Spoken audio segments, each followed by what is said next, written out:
In the world of woodworking, folks love a good argument. They will debate anything, the best type of wood, the right way to sharpen a chisel, and of course, the king of all joints. For ages, two contenders have stood in the ring, the dovetail joint and the finger joint. You will hear woodworkers swear that one is far superior to the other.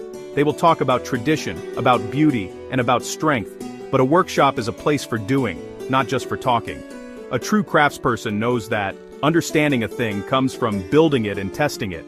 It's about getting your hands dusty and seeing for yourself what works. The dovetail joint is the fancy one. It has a long and storied history. You see it on antique drawers and fine cabinets. Its interlocking pins and tails look like a puzzle. They shout skill and patience to anyone who sees them. Many consider it the peak of joinery. On the other hand, the finger joint is more humble. It is also called a box joint. It looks like two hands with their fingers locked together. It is simple, straight, and unadorned. It does not scream for attention. Because of its plain looks, some people think it is a weaker, less worthy joint. But looks can be deceiving, can't they? The real question is not which one looks better. The real question is, which one does the job? Furniture needs to hold together. It needs to withstand being pulled, pushed, and used every single day for years. So the debate should not just be about tradition or appearance. It needs to be about performance. How do these joints actually behave under stress? To find the truth, you must leave the arguments behind. You need to pick up your tools, some good honest wood, and build them. Only then can you put them to a real test and see what they are made of. This is where the rubber meets the road, or in our case, where the chisel meets the wood. The goal is to get to the bottom of this old debate. We want to know the real story. We will treat both joints with the same respect, same wood, same tools, same amount of care.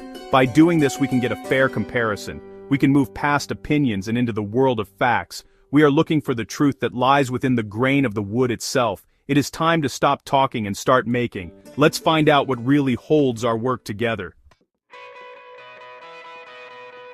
To begin this investigation, I grabbed some good solid maple, a fine hardwood. I cut 4 pieces to the exact same size. 2 would become a dovetail joint and 2 would become a finger joint. For fairness, I used the same tools for both, a sharp handsaw, a set of chisels, and a marking gauge.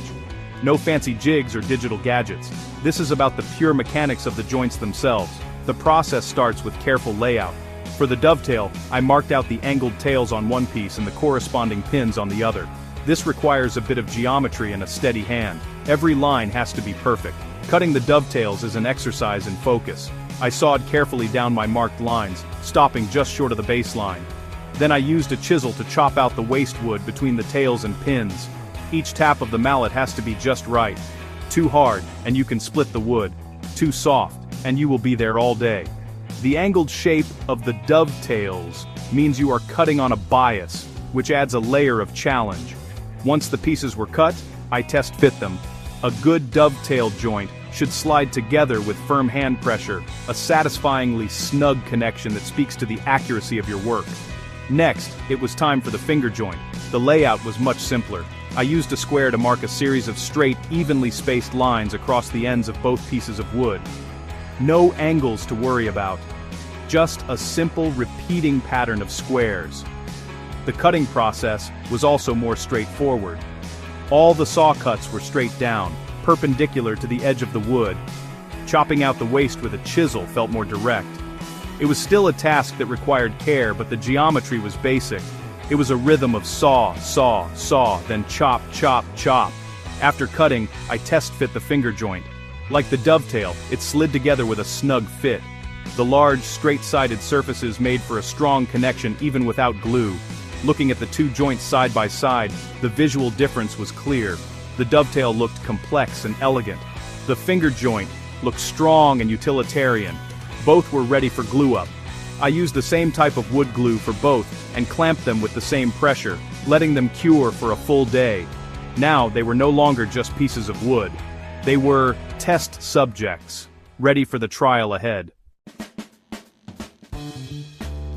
With both joints fully cured, it was time for the fun part, breaking them. The first test was a simple pull-apart test. This mimics the stress on a drawer front when you pull it open. I rigged up a system to pull the pieces directly apart, measuring the force required to make them fail. First up was the dovetail. I started applying force, and the joint held strong. The tension increased, but the wood fibers groaned in protest. The mechanical lock of the angled pins and tails did its job beautifully. It held and held until, with a sudden loud crack, the wood itself shattered. The joint did not pull apart, the wood failed first. Next, I put the finger joint to the same pull test. It too held on with impressive strength.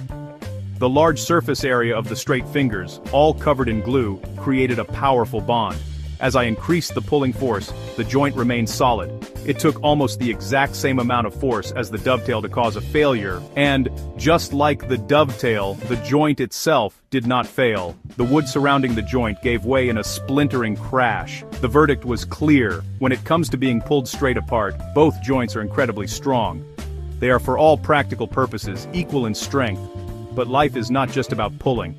Things get pushed from the side. They get racked and twisted. So the second test was a side force test.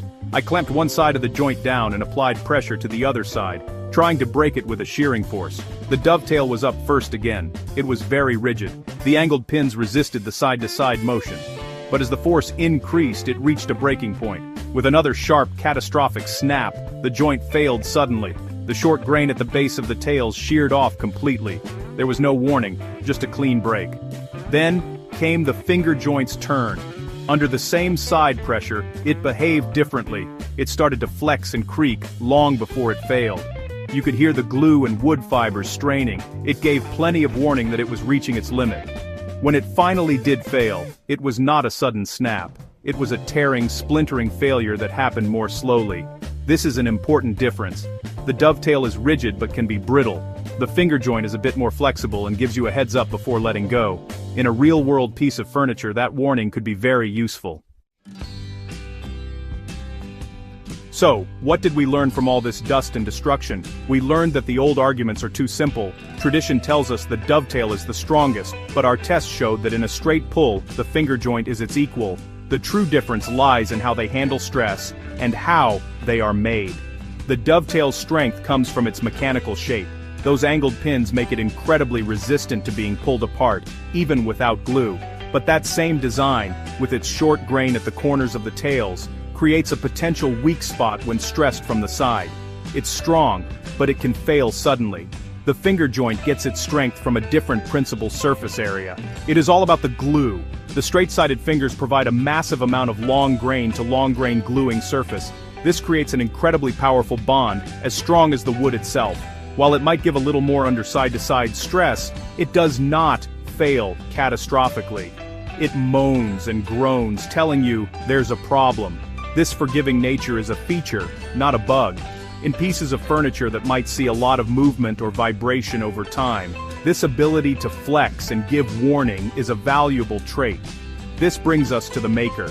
A dovetail joint demands precision. If your angles are off or your cuts are sloppy, it simply will not fit.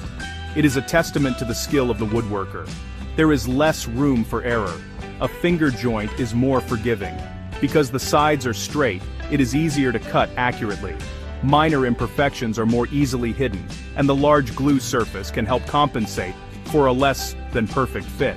This does not mean it is a joint for sloppy work. It just means it is more accessible, and relies more on the power of modern glue than on geometric perfection. In the end, what holds our furniture together is not just one joint or another. It is the right joint, used in the right place, for the right reason. A fancy chest of drawers might call for the traditional beauty of a dovetail.